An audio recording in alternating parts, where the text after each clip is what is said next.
Ah, l'Euro 2016, un événement qui va être magique. Cependant, il y a quelques réticences par rapport à cet événement et on va faire tout de suite le top 3 des problèmes concernant cet euro. Numéro 1, les stades.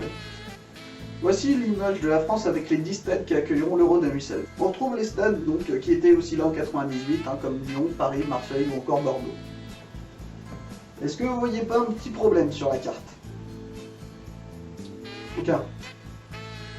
Alors pourquoi il n'y a aucun match à l'ouest? Tout bêtement, c'est voilà, il y a une région de la France, on a complètement oublié de mettre, je sais pas, un stade, personne voulait voir de match dans cette région. Ce qui fait que ni les supporters de Rennes, de Lorient ou encore de Nantes ne pourront aller voir un match de l'Euro 2016 près de chez eux. Il faudra aller soit jusqu'à Bordeaux, soit jusqu'à Paris, ce sont les stades les plus proches. Alors le problème, il est surtout financier, il faut être très clair, c'est que les stades comme Nantes ou Rennes, c'est un exemple, ne pouvaient pas payer les millions d'euros qui étaient demandés pour rénover les stades. Il faut savoir que il fallait rénover les stades pour agrandir la capacité notamment et accueillir un nombre minimum de spectateurs, et c'était pas possible pour les deux clubs vu l'argent qui était demandé. C'est pour ça qu'aucun club n'a pu s'aligner dessus et ne pourra pas accueillir un seul match de l'Euro 2016. Deuxième problème maintenant, on va s'attaquer à la fameuse mascotte. Le dernier événement footballistique à accueillir en France était bien évidemment la Coupe du Monde 98, et à l'époque, la mascotte qui est assez connue est Footix. Et maintenant, on a ça. Et en plus, ils lui ont mis un super nom, attention, Super Victor. Alors, j'ai aucun problème avec les Victor, j'ai aucun problème avec ça, mais pourquoi Super Victor? Alors, Super Victor, le nom n'est pas choisi au hasard quand même. Il y a un peu de logique. C'est que Victor est la contraction de vainqueur et victoire, donc ils ont choisi Super Victor.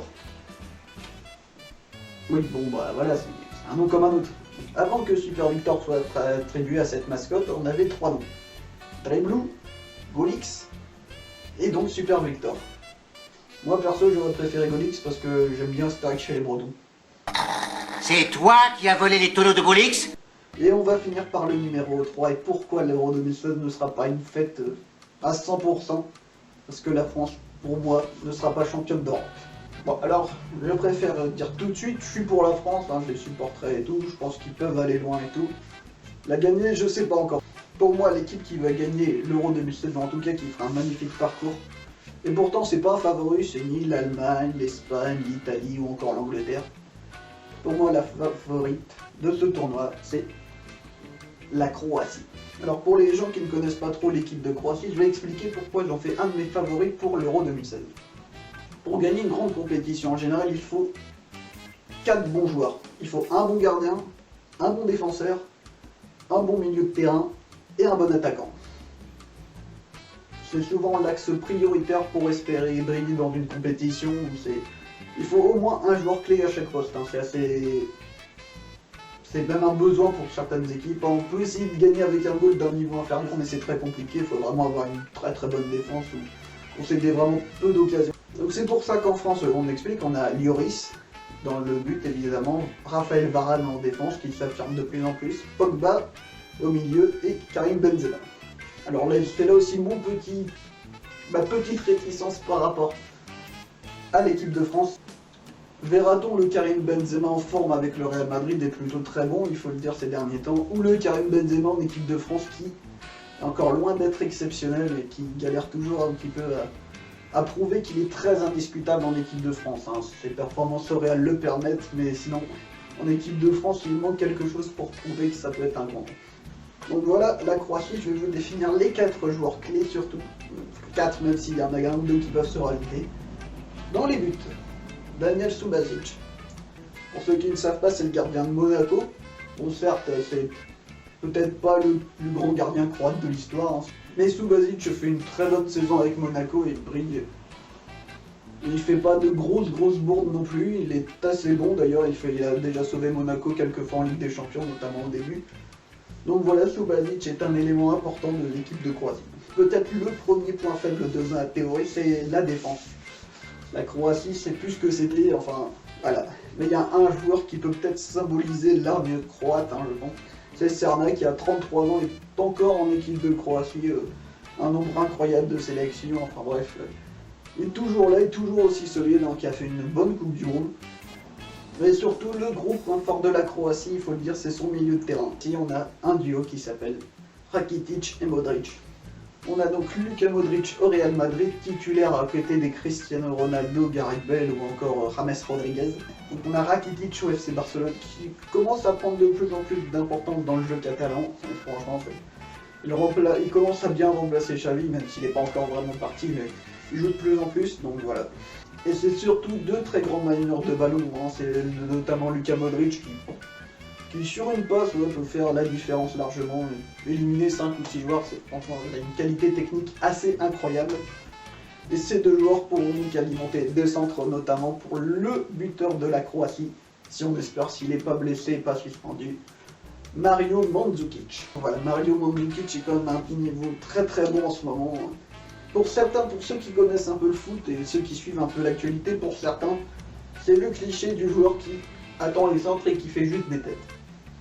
En fait, Mario Mandzukic est beaucoup plus fort que ça d'ailleurs, parce qu'il est très bon dans le jeu de tête certes, mais il ne fait pas que tir au but qu'essayer de faire des têtes, il est très bon dans la déviation notamment, où ces déviations permettent notamment à Antoine Griezmann de briller en ce moment à l'Atlético Madrid. Après, je ne vais pas faire un détail de toute l'équipe de Croatie, mais vous voyez qu'avec ces quelques joueurs, notamment un milieu de terrain exceptionnel, la Croatie peut espérer briller, il faudra voir ce qu'il y donne.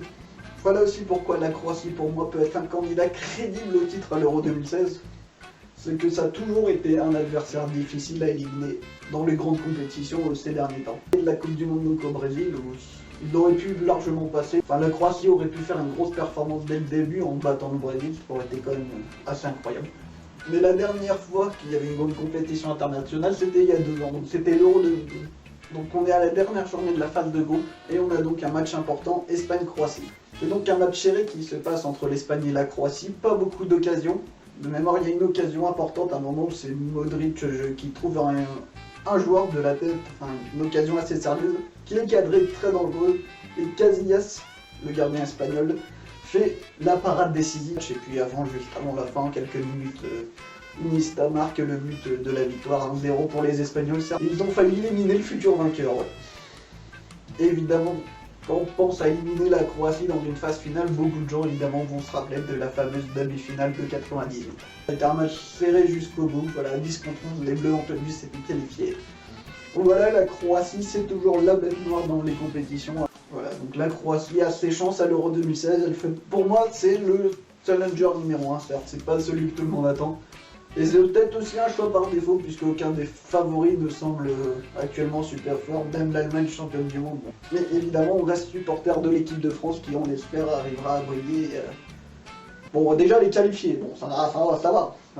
Je profite de la fin de la vidéo pour expliquer quels peuvent être les autres sujets de la vidéo. C'est une nouvelle chaîne, voilà, donc ce serait pour parler un peu de tout ce qu'on peut.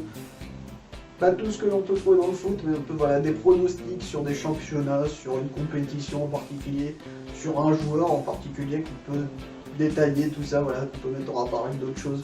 Voilà, si vous avez des idées de pronostics à faire, n'hésitez pas à les faire partager dans les commentaires. C'est pas parce que je suis supporter du Stade Rennais que je connais rien au foot, hein, c'est pas... il n'y a aucun rapport. Oui, il y a encore des supporters du Stade Rennais. Bon, on n'est plus beaucoup, mais ça existe. En tout cas, merci d'avoir regardé la vidéo. N'hésitez pas à vous abonner si vous voulez voir les futures vidéos qui sortiront. Et on se dit à la prochaine fois pour un nouveau pronostic ou un nouveau thème. C'est comme vous voulez, c'est vous qui pouvez décider. Allez, salut!